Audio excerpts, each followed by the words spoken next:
જય હિન્દ દોસ્તો, તો કેમ છો ગુજરાતીઓ? તો આજે આપણે વાત કરીશું ભારત અને નેપાલ આંતરરાષ્ટ્રીય સીમા વચ્ચોવચ્ચ પડેલો આ પથ્થર એ ભારત અને નેપાલ સીમાનો ઇન્ટરનેશનલ બોર્ડર પિલર છે.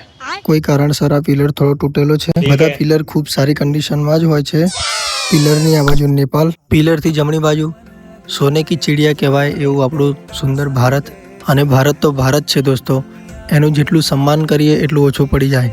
આમ પિલરથી સીધી લાઈનમાં 1751 કિલોમીટર લાંબી ભારત અને નેપાલ જે આવી ઇન્ટરનેશનલ બોર્ડર આવેલી છે. અહીં બોર્ડરની આસપાસ વસતા લોકલ લોકોના આવાગમન માટે આ ભારતની ચેકપોસ્ટ છે.